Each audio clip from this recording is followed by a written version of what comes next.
Okay, so now that I've got my text and dimensions set up so that I can work at different scales, and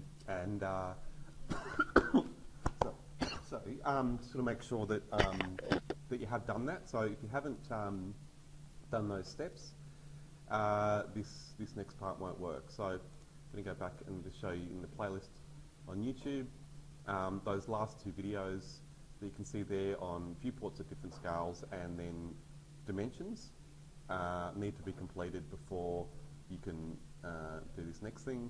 You can see going back there that we've already looked at doing bathroom elevations, but now I'm going to continue on and do a wet area detail, projecting in the same direction as this bathroom elevation here, but I'm going to show something behind. So looking at the plan here, you can see I've got a section that was really just to mark where I was drawing that bathroom elevation. So technically that should really be, if it's going to be shown like this, that will be an elevation, not a section, simply. But I'll do all the referencing afterwards.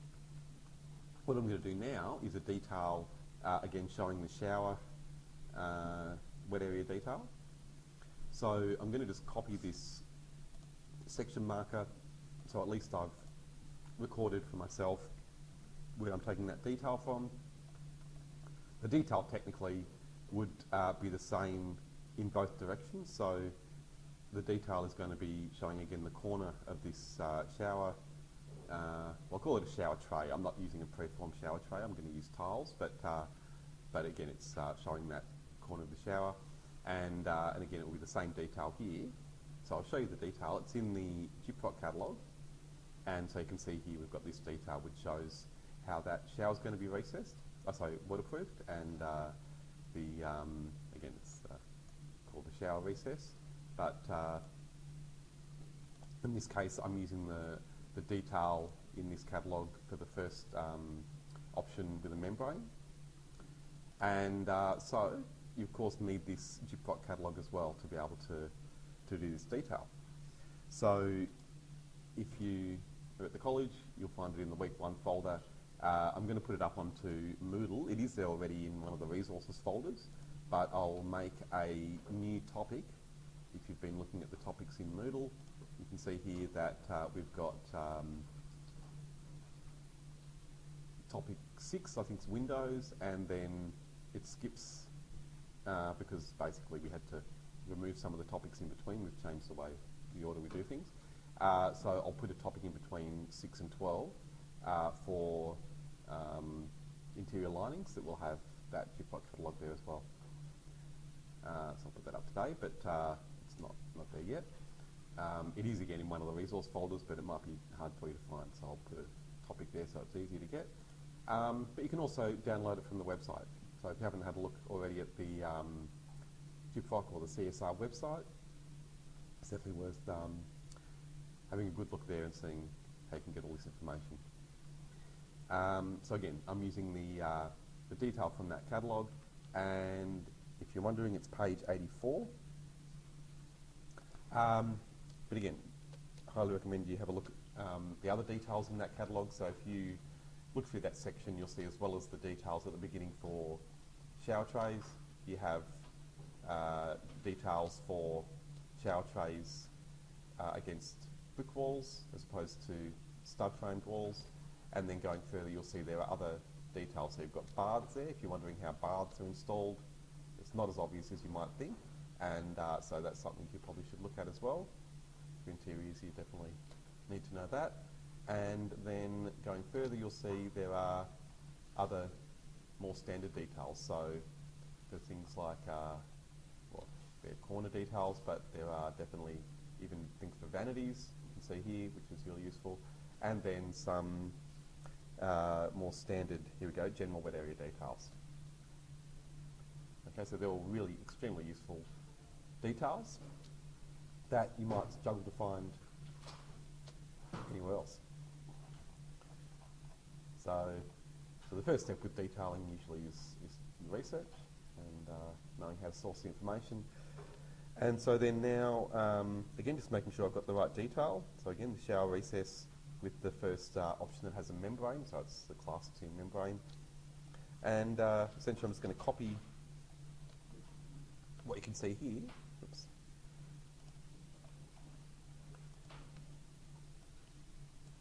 So I'll just bring it up so you can see both those things on the screen. And I'm going to start drawing in AutoCAD. Maybe just make that a bit bigger. And across.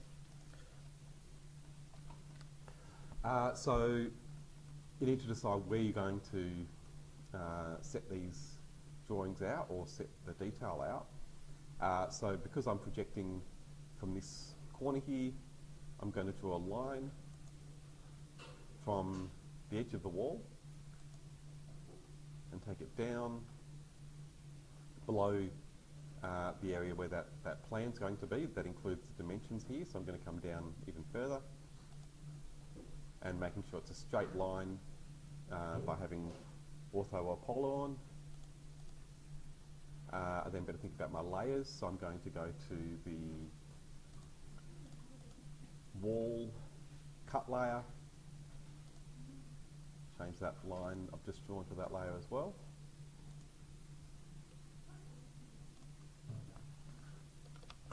And so you can see here that actually the wall is masonry there, most likely. And then here, we don't know actually, have you decided or been told what the internal walls were in this unit? I'd assumed they were stud framed, but there's a good chance they're brick. Did you get an idea about that?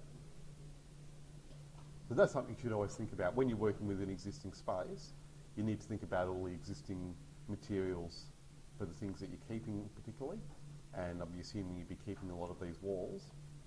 And I'd say it's highly likely that they are actually brick in a building like this of that era. But if they're not brick, they could be stud frame, we don't know. So maybe actually I'll go to the detail here that shows the shower tray with brickwork, which you can see is on the next page. So here we are. So again, with the membrane there, this detail actually is more appropriate now. Look at it. So this is, oops, sorry, on page 86. You can see then the detail for a masonry wall. And so then starting with the lining, we've got well, firstly the fixing there. Now it's got, you can see there's a flashing that's lining the note there is very odd actually. Let's come across and see if that's clearer. Yeah, so, okay. So here you can see it says it's a channel, and that's, there we go. So that line there, the grey, that you can see up against the brickwork, that's not actually a lining, that's a furring channel. So you can see here it says it's a recessed channel, but again, it's worth maybe having a look at some of the other details. If you're not sure what that is, sometimes that'll make it clearer. So we're not given the size there. So I'm just going to assume a size. We'll say 15 mil. You can always look that up later, but again, I'm just going to assume for now 15 mil. So now coming down to the bottom of my line, that's going to be the first thing I can draw in using offset. 15 mil. Right, and then I can zoom right in and put in a line now for the floor.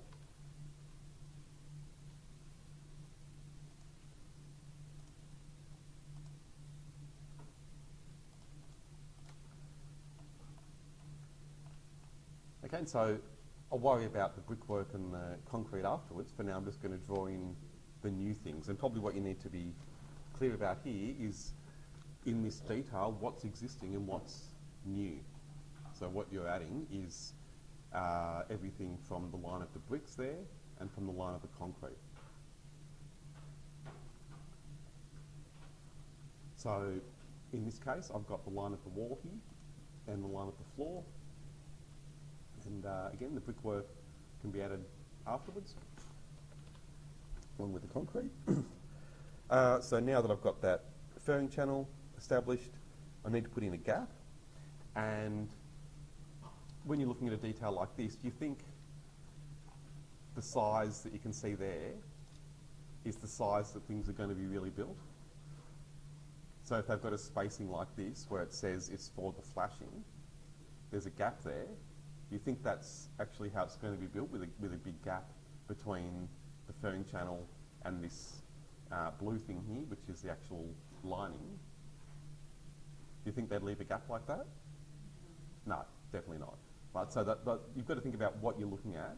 And so in this case, this furring channel is there to support this lining. So the lining is fixed to the furring channel. And then in between you've got the flashing, but they've left a gap because otherwise you just wouldn't be able to read that drawing. So these are assembly drawings showing how things go together, but it's not necessarily going to show the correct dimensions. And you probably wouldn't want a dimension off a drawing like this in most cases. Those pieces are going to be supplied at the size they are, and you don't really need to give those sizes again. Often it'll just make things confusing, I think you do. So again here, I can just assume a spacing. So I'm going to say maybe 5 mil.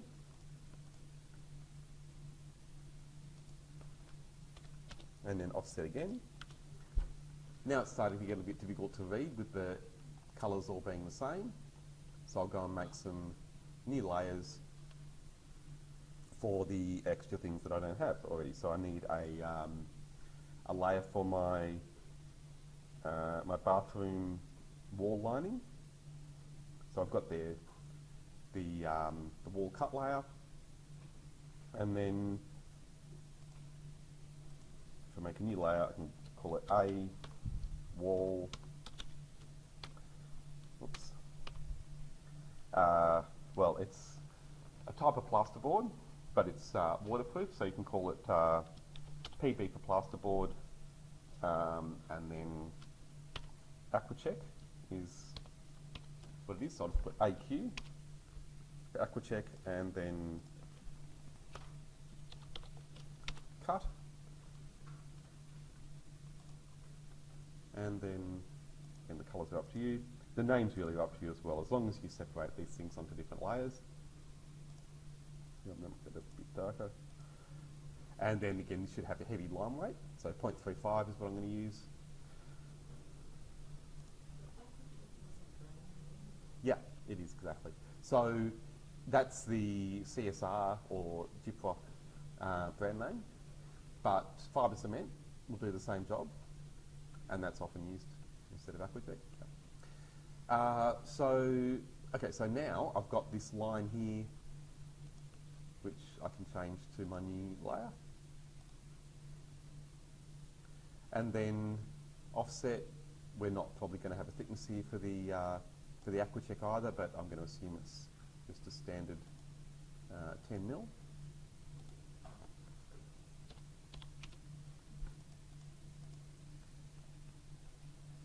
Okay, so now before I go too much further here, it's worth thinking about what's going to happen at the bottom.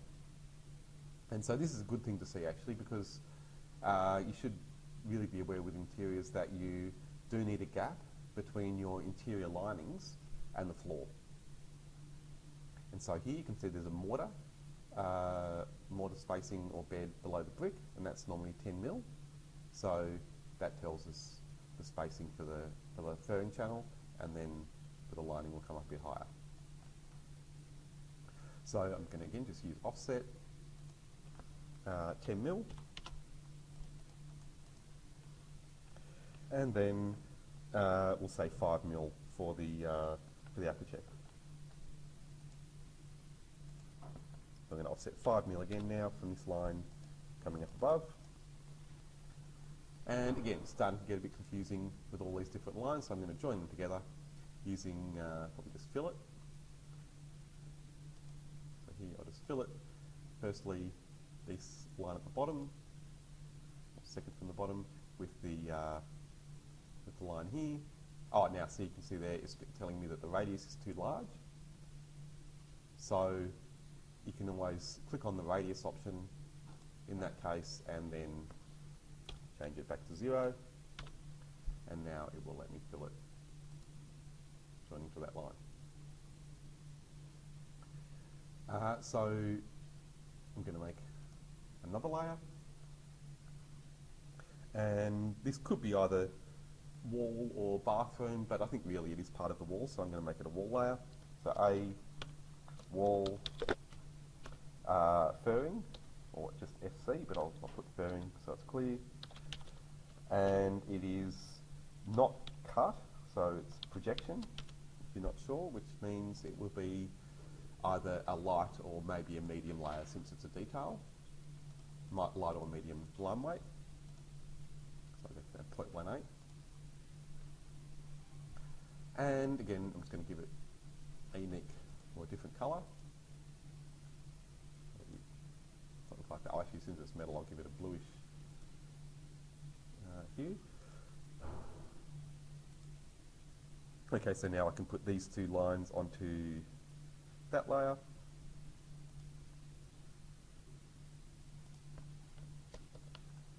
And then, again, use fillet to join the lines for my AquaCheck lining.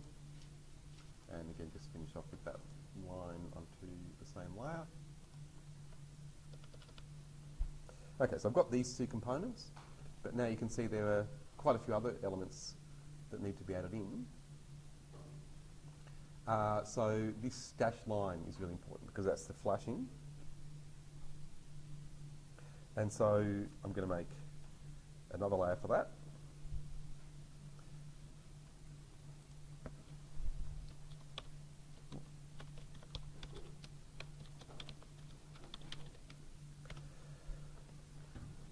So this, again, can have any colour, really. I'm just going to choose one that's fairly bright, hopefully stands out. The line weight should be heavy for this one. I'm going to make it even heavier than my normal cut layer, so I'll make that, say, 0.4. And then most importantly, this layer needs to have a different line type. So it needs to have a dashed line. I'm going to click on continuous and then load. And you'll see then it'll give you a list of all the line weights, also all the line types you have in AutoCAD. And if you've seen this before and you weren't sure which ones to choose, with metric files, and that's what you'll always have, it's usually best to avoid these ISO line weights, ironically, because ISO is actually the international standard, which is metric. It's a metric standard. But these line weights or line types actually don't work that well with metric. So the ones down below do work. So if it's got AutoCAD ISO at the beginning, just avoid those and come down to the ones further down that have just a normal name. And so then you can see you've got dashed, but they're quite big dashes, or quite large spacings. If you come down further, you've got another one called hidden. And hidden is just a smaller dash. So hidden's often a good line type to use if you want dashed lines, especially for details. So I've loaded hidden. Now I've got to choose it again so that it's chosen for this layer. And you can see then in the list, it's got hidden. Mine says reload the line type hidden. Oh, yeah, that's fine. That just means you've loaded it before. It's fine. Okay, so that's the first step, making sure you've got that line type assigned to the layer, and you can see it there in layer properties. And I'm going to make that the current layer. And so in other words, clicking on the button at the end of that group before at the top, or you can double click on the thumbnail next to your layer name as well. Does the same thing. And then just to see that it's working, I'm going to draw a line off to the side and see if I can see dashed lines. Notice I can't. So remember what I was showing you earlier about the viewports and things being at different scales. So again, it's the same idea. When you're working with details, you'll usually need to set them to a different scale to your other drawings. And so now I'm going to go down to the scale option. It's on 1 to 100. And I'm going to choose a different scale. Actually, I'll see what scale do you think this should be. It's the wet area detail. Do you know what the standard is? In between? Close, but yeah, either side of that. So yeah, so 1 to 20 is probably a bit big. Also, in other words, which would make the detail too small. 1 to 2 is probably going to be too far the other way. So 1 to 5 is fairly standard for details like this. So then you can see, if you bring up the history, that it may tell you to do a regen. No, it hasn't even done that, but I know that's what I need to do. So I should be able to see the line type now, in other words, the dashes, but I still can't. So RE is a really useful command for you to know. It just means regen or regenerate. So if you type RE and then enter, that regenerates the drawing. In other words, it redraws all of the lines, and now you can see my dashed lines. So hopefully that will show you how important scale is, not just for text and the other things that I'll do in a moment, but again, even for things like dashed lines. So I can delete this line now. I don't need it. I want a line in between these two, maybe slightly closer to the aquacheck. So I'm just going to offset 2 mil from the back of the aquacheck to the left. And now I can change this line to my new layer. You can see straight away it's got the right line type. In other words, it's got my dashed lines. So now zooming in, and I can put in some of the other details. So you can see then we've got this angle.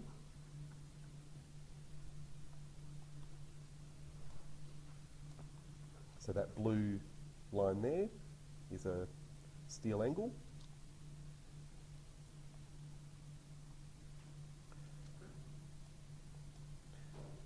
And then we've got, actually sorry, that's a, so it might be a plastic angle actually. It's, I think he's giving you the detail for, oh no, it is steel, yep, so that's right, optional. Yep, it is steel, or flashing actually, so we don't know what sort of metal that is, but well, it does say that it's optional, so maybe we don't need to draw that in. Probably good practice, but we'll leave that for now and then just go on to the rod. So that's just a circle, and again, we're not given a size, so you can just do that by eye.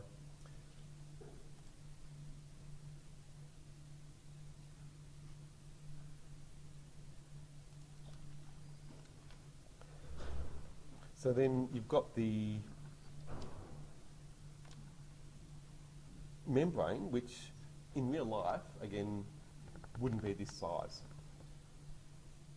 So visually there, it looks to be maybe a fifth the thickness of this aquacheck. So that would be about 2 mil. Maybe I'll draw it 3 mil just so it's a bit clearer. So again, just using offset.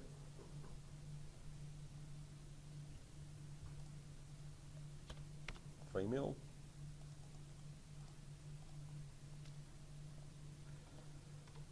And so then we need that to come over the rod.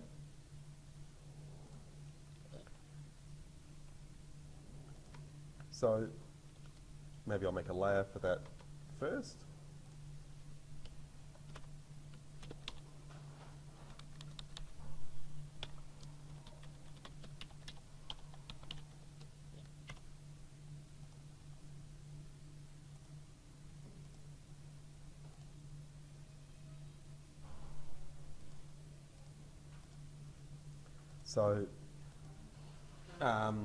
So yeah, if you're not sure about setting layers to have straight lines again, it's just the continuous option there. And so here again, this is something that's cut. So I want a heavy line weight, but I don't want to make it too heavy because, again, these lines are only 3 mil apart, and if I make it too heavy, that will just read as one line. So you need to use a bit of judgment sometimes with your line weights. So this one I'll try making it a little bit lighter, 0.3. And again, I'll make that the current layer. So then I'm going to maybe offset from the circle, and I'm just going to have to guess the amount. So maybe 8 mil.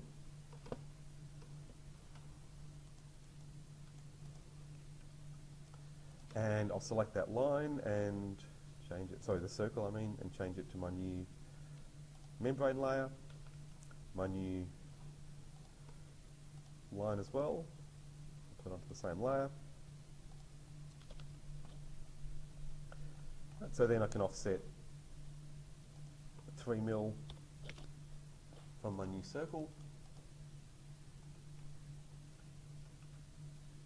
Now, actually that might, now I look at it, be a bit too far, so I might offset the other way. I'll delete that and come back inside. So again, the sizes that are shown here are not the sizes that would be built. There wouldn't be a gap like that between the rod and the membrane. It would be pressed up against it. But again, this is just for clarity that it's drawn this way. Right, so, okay, so now I need to join the circle to the line.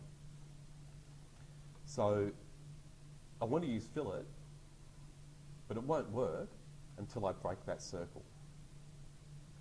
So before I use fillet, I'm going to use trim, and I'm going to select the back of the membrane, which is this line here, and then the floor. So the key to it there, whenever you need to trim a circle, you need to choose 2 edges or 2 points where the circle is going to be cut. You can't just choose one. So now I'll press enter, and then I can choose the circles. I'll choose both of them and trim them back so that I'm left just with an arc.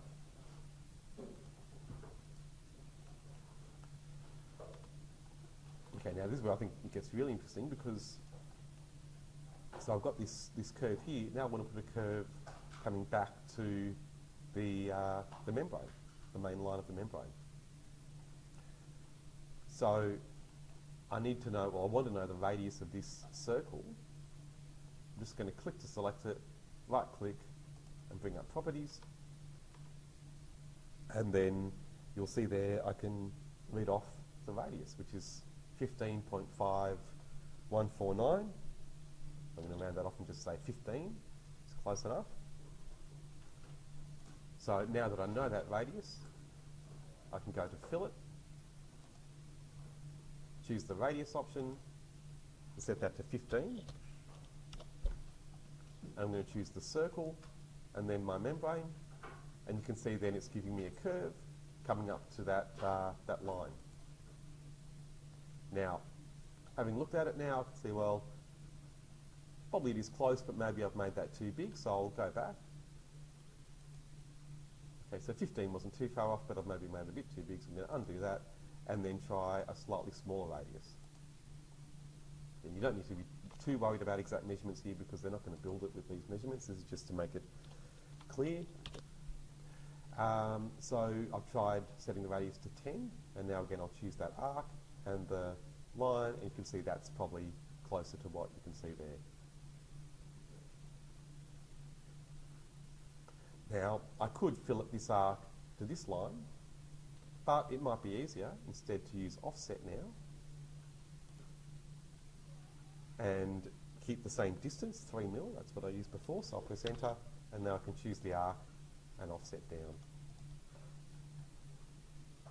Okay, so you can see there we've got this line coming across, and then I can bring the arc back there just by using the grips.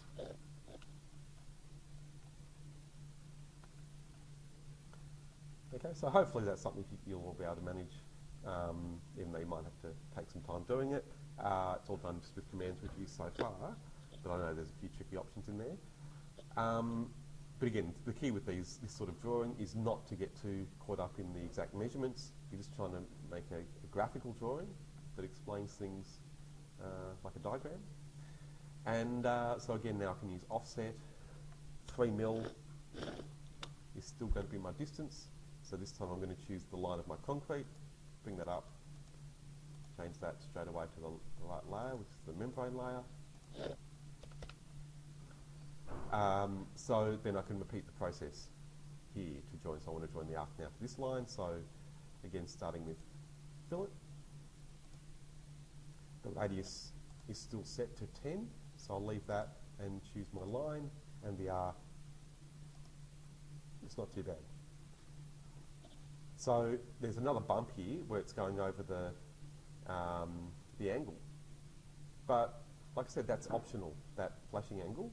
So if we're not going to have that, we don't really need to show that bump. So I don't need it. I can just leave that arc there. And so again, I can use offset now, and offset with the same distance, that new arc. And then simply stretch that arc on the inside back with the grips. Oops, so let's do that again.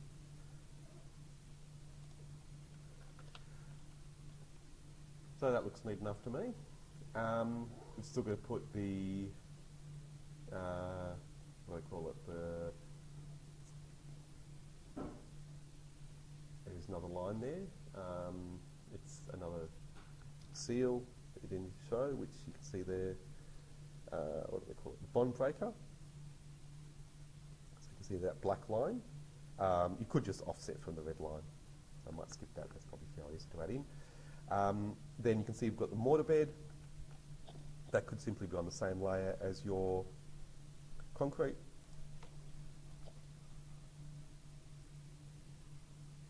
So the floor layer that I have there, or you could make a new layer. So we've got a floor, but I could make a floor. Oops. Concrete. And mortar or screed.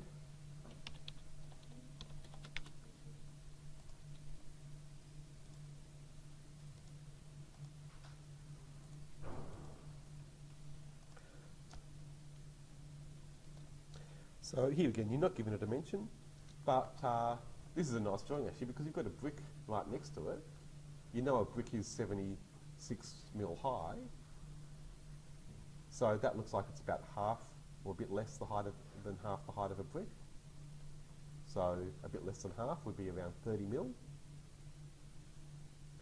So I'll try offsetting 30 from the line of the floor, coming up. Yep, not too far off, so you can see there that comes in some real spot. Let's bring that across with the grips. And it's really important that you show a fall here, but you don't need to show the angle of the fall. So just by eye, you can use the grips, select that line and bring it down so that it's at an angle.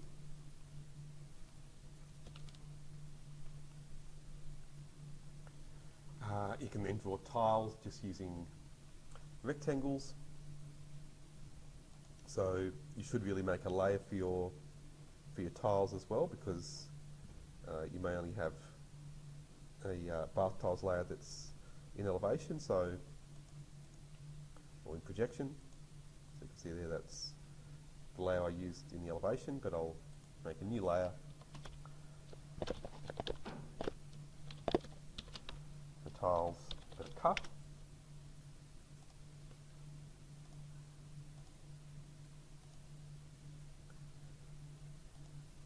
Let's change the colour and make it current.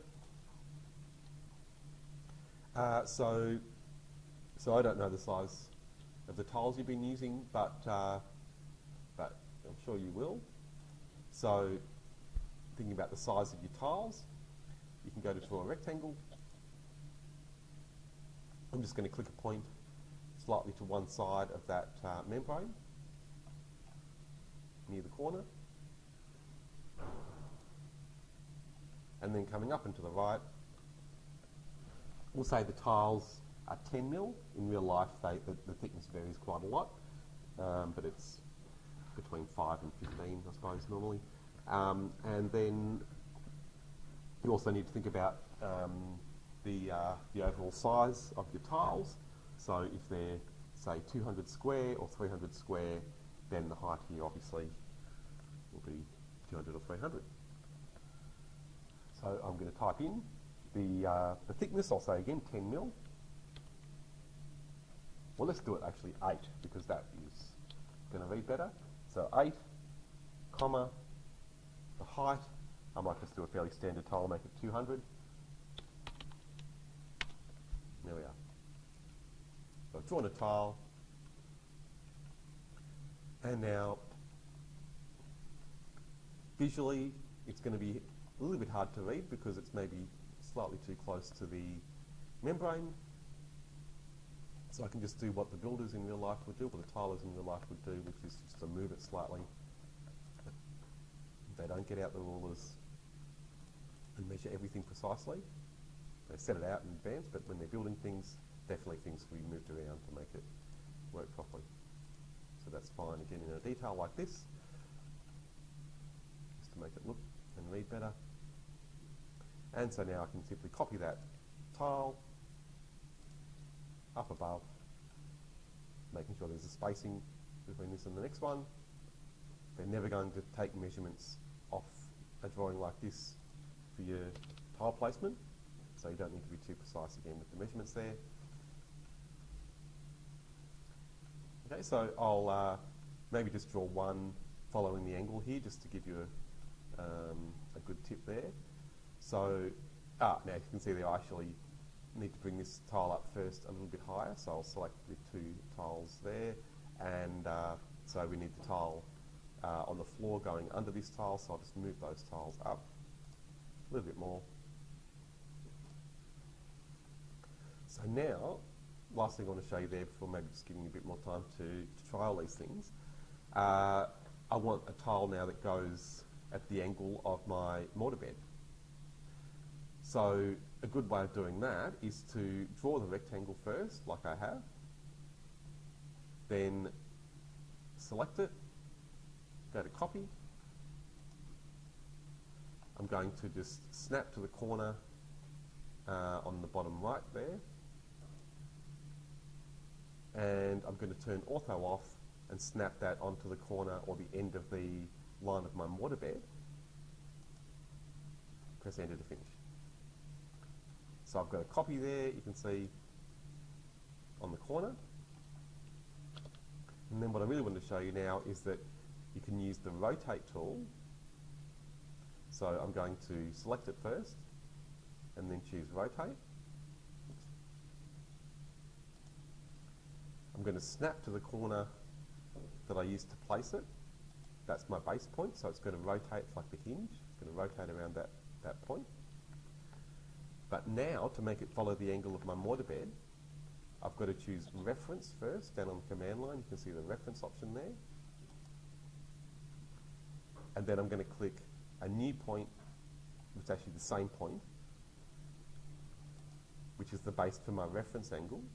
This is the angle we're using to pick it up.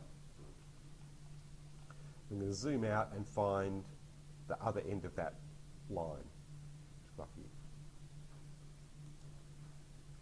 So I'll zoom out just so that you can see now when I move the rectangle, can you see that it's using the edge of the rectangle or to give my angle. So giving that reference angle lets you align or rotate anything that you've created using an alignment edge or an edge that you've chosen. So that's something that you will, I'm sure, all need to do at some stage. So now I can simply choose the line of my mortar, and you can see then it's going to follow that angle. And that's the first step. Now I can simply move that by eye, just so that it's slightly above the mortar bed. Again, you don't need to be too precise here. They wouldn't be when they build it. And then I can again select this tile and copy this to the right by eye so that it looks right. Okay, so that's as far as I'll take it for now. I'll give you time to try those things and I'll leave this up there. Then later on I'll show you how to do the annotation and start to set up on a sheet. Oh yeah, I've just recorded it all. Yeah, yeah. Yeah, no, I know it's a bit tricky, but it's good practice drawing lines. Yeah, I know. There's a lot of drawing in there. Yeah. Yeah. Yeah, no, but I mean, it's again just practicing with the commands you've been using already, but yeah, it is taking it a bit further. Oh yeah, that would just be another little rectangle that you would draw in there and hatch. So maybe there, to make it clearer, you could bring these tiles up even higher. Yeah, yeah, sure. So I'm going to bring these tiles up just a little bit more, and then I can simply draw in a line from here down, and then maybe another line from the back across, and then one more from the back of this tile across, just so that you can then hatch that with a solid fill. That would be enough. And then the notes really make it clear.